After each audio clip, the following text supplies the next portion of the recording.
कि शुरू में जैसे बच्चे को ABCD सिखाया जाता है, वैसे ही गायत्री साधना शुरू करनी पड़ती है।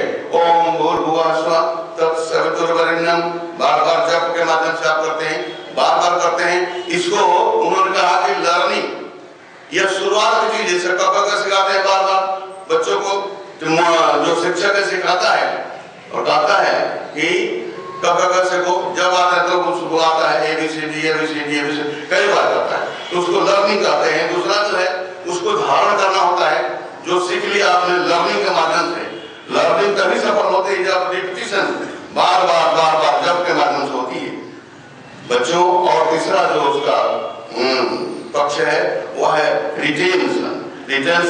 जो आपने गायत्री साधना किया, जब के माध्यम से किया, साधना किया, उसको धारण किया कि नहीं किया, उसको धारण करना होता है। धारण करने से आप में परिवर्तन होगा, परिवर्तन शुरू हो जाएगा आपके व्यवहार में, आपके आचरण में, आप जहां भी रहते हैं बोल चाल सब में परिवर्तन हो जाएगा। तो रिटेंशन कहेंगे और उसको बार बार जब याद करते रहेंगे उसको क्या कहते हैं, रिकॉल करते हैं, स्मरण करें, बार बार उसको रखें, तब साधना पूरी होती है। फिर जो है ज्ञान पक्ष की बात हमने बताई।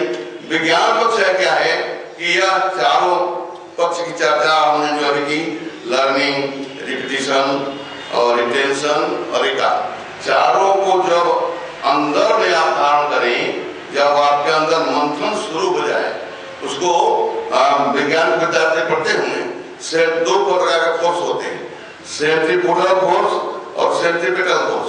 सेंट्रीफ्यूगल फोर्स क्या होता है, जो जैसे ईटा तारे मारकर घुमाते हैं तो फोर्स काम करता है, जो बाहर नहीं जाने देता है, अंदर में काम करता है, तो उसको सेंट्रीफ्यूगल फोर्स करते हैं। तो सेंट्रीफ्यूगल फोर्स साधना के माध्यम से आपके अंदर वह ताकत, वह ज्ञान अंदर में धारण होता है, जिसके मनुष्य देवत्व देवत्व की ओर धारण करता है। हमारा इसीलिए सिद्धांत गुरुदेव ने बताया, मनुष्य के अंदर देवत्व जब जागृत हो जाता है तो वो मनुष्यता को प्राप्त करती है। आचार्य जी ने कहा कि सबसे पहले हमने यह देखा कि गायत्री साधना से दो चीजें प्राप्त होती है। पहला है कि मनुष्य के अंदर का ब्राह्मण तो जागृत होता है, ब्राह्मण तो जागृत होता है। ब्राह्मण माने गायत्री से नहीं, ब्राह्मण तो माने हमारे अंदर का अच्छाई, दूसरी भाषा में उसे देवत्व नहीं कर सकते। हमारे अंदर की अच्छाइयां जब जागृत होने लगे तब समझे कि हमारी साधना पूर्णता क्यों चली जा रही है। अच्छाइयां जाप कितना भी करें, मंदिर में पूजा कितने भी करें, और अच्छाइयां जागृत अगर नहीं हो रही है तो साधना नहीं है। साधना मतलब आपके अंदर अच्छाइयां दृष्टिगोचर होना चाहिए। गायत्री परिवार वाले पीला धोती पीला कुर्ता तो पहनते हैं और बहुत भाई आलोचना नहीं करते हैं, लेकिन उनके अंदर किस तरह का परिवर्तन दिखता नहीं है। उनके अंदर अगर देवत्व जागृत नहीं दिखता है लोगों को, जब तक लोगों के अंदर देवत्व जागृत नहीं होगा, और तब होगा जब सेंट्रीफ्यूगल फोर्स के माध्यम से आपके अंदर अच्छाइयां अंदर में मंथन नहीं करती हो। जब सेंट्रीफ्यूगल फोर्स के माध्यम से आपके अच्छे विचार साधना आपके अंदर में जब मंथन करने लगेगी तो आपकी साधना परिपूर्ण होगी। साधना बच्चों बदलना सबसे बड़ी आवश्यकता आज की है। आज की इस विषम परिस्थिति में अध्यात्म के माध्यम से, साधना के माध्यम से हम अपने को बदलने के लिए गतित्व हैं। और आज का समय, जिस समय आप लोगों ने यह व्यक्तित्व पुरस्कार की बातें दिमाग में आई है, यह अत्यंत ही महत्वपूर्ण है।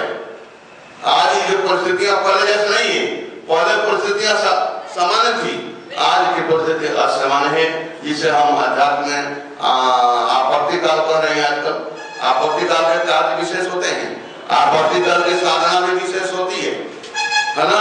पहले थोड़े से समय में कुछ हम प्राप्त कर लेते थे साधना से, लेकिन आज जो कुछ विशेष साधना करनी पड़ेगी, जिसके 5 दिनों बच्चे बताएंगे आपको। साधना विशेष आपत्ति काल है। आपत्ति काल में आपके सारी स्थितियां आपके विरुद्ध में हैं, आपके परिवार की स्थिति विरुद्ध में है, आपके साथी दोस्त जो है वो आपके विरुद्ध में है, सब परिस्थितियां विरुद्ध में। इतने पर भी आप जैसा एकत्रित हुए हैं, यह बड़ा ही हर्ष का विषय है है कि आपको का आत्मोत्कर्ष इतना होगा कि लोग देखेगा। ध्रुव का, राजा ध्रुव का नाम सुना है सभी ने। ध्रुव राजकुमार थे तो क्या क्या बचपन से ही पूजा पाठ पर ध्यान जाने लगा। इतना ज्यादा पूजा पाठ पर ध्यान देने लगे कि उनके पिताजी घबरा गए। उन्होंने कहा अरे तो राजा कैसे बनेगा? राजा बनेगा तो क्या होगा, इसका राज्य का क्या होगा? तो कहने लगे कि ध्रुव अब तुमको कुछ यात्रा करने के लिए। प्रहलाद को कैसे हुआ था? प्रहलाद को यही हुआ था। ध्रुव को भी उनके पिताजी कहे मैं तो तुमको राजा बनाने के लिए सोचा हूँ, तो ये पूजा पाठ में तुम राजा समय देते हो तो तुम्हारा कल्याण होगा। नहीं पिताजी, कल्याण हमारा इसी में होगा। और आप राजकुमार बनाना चाहते हैं तो मैं भगवान का राजकुमार बनना चाहता हूँ, आपके राज्य का राजकुमार नहीं बनना चाहता हूँ। यही हुआ। ध्रुव आज पर चलते हैं। प्रहलाद की किस्सा भी ऐसे ही है। प्रहलाद जो शुरू से राज साधना के जो एकत्रित हुए, हिरण्यकश्यप जैसा राजा, न जाने कहानी सबको पता है। तो प्रहलाद क्या हो, अपराध अमर हो गए। तो आप अमर हो जाए या नहीं हो, लेकिन आपका व्यक्तित्व पुरस्कार तो हो ही जाएगा आप ये साधना के माध्यम से। अब सज्जनों कुछ, लेकिन उसमें जो रास्ते बताए जाएंगे इन साधना के, उसमें उस शॉर्टकट चलने की बात नहीं होगी। काल नवी के बारे में गुरुदेव ने लिखा है, काल नवी नहीं बने एक व्यक्ति छलांग लगा लें, जाप करें या नहीं करें, चलो और भी काम जो बच्चे आने करते हों वो भी करते रहें और हमको लाभ भी मिल जाएगा, तो इसमें लाभ नहीं मिलेगा। जो जैसे एक महीने के लिए एक बार हम लोग गए शांति कुंज में 1986 में, माता जी थी। माता जी जो साधना के लिए कैसे आप लोगों को बुलाया गया है वैसे स्टेट वाइज बुलाया जाता था। उसमें माता जी स्वयं क्लास लेती थी और कहती थी कि देखो बच्चे, तुम्हारे कपड़े जो रंगा देंगे हम और तुमको जिसे आवा में रखा जाता है 1 महीना तक आवा में रखेंगे और तुमको कुछ दे के भेजेंगे। पर याद रखना, इस कपड़े की इज्जत रखना। और शाम में हरिद्वार जो जाते हो गंगा जी के किनारे, उसमें अगर जाओगे तो कुछ पकौड़ी खाने लगे, कहीं सिगरेट पीने लगे तो कहोगे कि अब तो कुछ पाया नहीं, तो हमको दोष नहीं देना। इसलिए यह कह रहा हूं कि साधना में शॉर्टकट कुछ नहीं है। काल नवी बनने का प्रयास नहीं किया जाए। काल नवी बनने का मतलब यह हुआ कि काल नवी में हम साधना करें भी नहीं और उसका लाभ भी ले लें, ऐसा नहीं हो सकता। जो साधना बड़ी सरल साधना है। गायत्री की साधना एक ऐसी साधना है जो अत्यंत ही सरल है। 24 अक्षर का गायत्री मंत्र आप सभी जानते हैं। जो प्रारंभ में कितनी उस पर बेड़ियां लगी थी, आप पूज्य गुरुदेव ब्राह्मण पुत्र होते हुए भी इसको क्या किया, जन जन तक पहुंचाया। जन जन तक नहीं, विश्व स्तर तक पहुंचा दिया। ऐसा लाभ लोग ले रहे हैं जाने से अनजाने में। मैं एक बार बताऊं, गायत्री मंत्र अभी उज्जैन से आए हैं, वहां जा रहे थे, बताते हैं बार बार हम आश्चर्य लगा कि गुरुदेव ने कहां से कहां पहुंचा दिया गायत्री को। और गायत्री से साधना से लाभ लोग कैसे लेने लगे। एक अंडा बेचने वाला जो जिसमें जाते का रहा हो नहीं देखे, लेकिन अंडा बेच रहा था और गायत्री मंत्र का लगाया होता, कैसेट लगाया होता, तो जन जन तो पहुंचा दिया। लेकिन अब आप जैसे साधक जो निकलने वाले ही, उनके संग तुरंत वृद्धि है। आप युग परिवर्तन की बातें सामने आई है। युग परिवर्तन गुरुदेव का संकल्प है। युग परिवर्तन आकार ले चुका है गुरुदेव के प्रयास से, लेकिन उसको जन जन में आप जैसे लोगों को, हर लोग के बीच में स्थापित करना ये हमारा और आपका कर्तव्य है। तो साधना सिर्फ पूजा पाठ से नहीं, जैसे बच्चों ने बताया कि हम लोग यह कभी नहीं गुरुदेव कहते किसी को। गुरुदेव ने यहाँ तक इतना लिखा है कि साधना तो हमको पूजा पाठ का जो स्वरूप बताया जा रहा है, पूजा पाठ साधना नहीं। पूजा पाठ से हो सकता है कि हमको पूजा पाठ भी बंद करना पड़े। लोग इतने तक सीमित समझ लिए, क्या भाई रोड जल चढ़ा दो, मंदिरों में चले जाओ, वहां जाओ पूजा पाठ जो भी चढ़ाओ चढ़ा दो, अच्छा चढ़ाओ, नैवेद्य चढ़ाओ, सब कुछ चढ़ाओ, यही साधना समझ लिया। यह साधना नहीं है। साधना है अपने को साधना। अपने को साधना करोगे तो भगवान आपको खुलेगा। एक नहीं अनेकों उदाहरण है।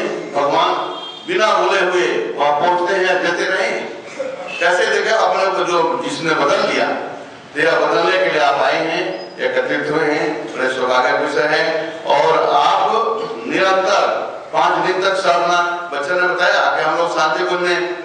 सीखते हैं, बच्चे सिखाते हैं। हमको तो आश्चर्य होता है और हम अब इसका भविष्य ही चारों तरफ जाना भी चाहते हैं।